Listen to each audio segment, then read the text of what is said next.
Hello दोस्तों, स्वागत है आपका हमारे अपने YouTube चैनल जिसका नाम है मोटिवेशन फॉर ऑल पर, जहां पर हमारा मकसद है आपका और हमारा जीवन बहुत सारी पॉजिटिव एनर्जी से भर देना। यहाँ हम सुनेंगे कुछ अच्छी प्रेरणादायक कहानियाँ। तो चलो दोस्तों, कुछ अच्छा सुनते हैं। आज की कहानी है सम्राट अशोक के ज़माने की। हम लोग हमेशा सुनते रहते हैं कि सत्य में बहुत ताकत होती है, सत्य की कभी हार नहीं होती, अंतिम जीत सत्य की होती है। तो चलो ऐसी एक कहानी आज सुनेंगे हम लोग, जिसमें सत्य की ताकत के बारे में हमको पता चलेगा।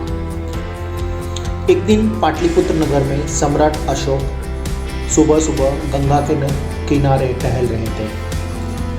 उनके साथ उनके मंत्री, दरबारी और सैकड़ों लोग भी थे। नदी का पानी बहुत जोर से बह रहा था। नदी अपने पूरे चढ़ाव पर थी। पानी के प्रबल वेग को देखते हुए सम्राट अशोक ने पूछा, क्या कोई ऐसा व्यक्ति है जो इस प्रबल गंगा का बहाव उल्टा कर सके? ये सुनकर सब लोग मौन हो गए, क्योंकि सबको पता था ये चीज़ संभव नहीं है। पानी को कैसे उल्टा कोई बहा सकता है? उसी जमाव के कुछ दूरी पर बिंदुमती नामक एक बूढ़ी वेश्या खड़ी थी और वो भी ये सब सुन रही थी।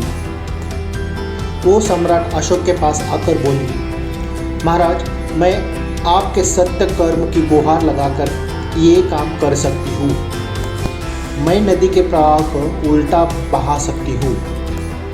सम्राट अशोक ने उसे ऐसा करने की अनुमति दे दी। उस वेश्या की गुहार से प्रबल गंगा ऊपर की ओर उल्टी दिशा में गर्जना करते हुए बहने लगी।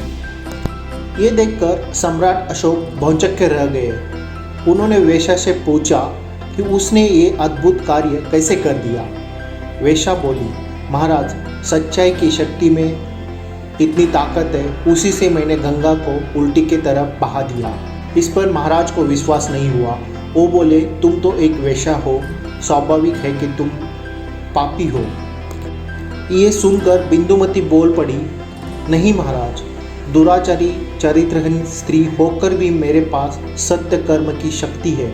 महाराज, जो भी मुझे रुपया देता था, चाहे ब्राह्मण हो, क्षत्रिय हो, वैश्य या शूद्र, मैं सभी को सेम सेवा देती थी। मैं उनके सबको साथ सेम व्यवहार करती थी। जो मुझे रुपए देते थे उनको सबकी एक समान सेवा करती थी। महाराज, ये ही सत्य कर्म है जिसके द्वारा मैंने गंगा को उल्टी दिशा में बहा दिया। धर्म के प्रति सच्चाई मनुष्य को महान शक्ति प्रदान करती है। यदि हम जीवन भर अपने कर्तव्य को पूरी निष्ठा से निभाएं तो इस तथ्य को साक्षी रखकर चमत्कार हो सकते हैं, जैसे ही बिंदुमती ने कर दिखाया। यही है सत्य की ताकत। आशा करते हैं आज की ये कहानी आपको अच्छी लगी हो। ऐसी ही और अच्छी कहानियाँ सुनने के लिए चैनल को सब्सक्राइब कीजिएगा, लाइक कीजिए एंड शेयर कीजिए। Thank you very much.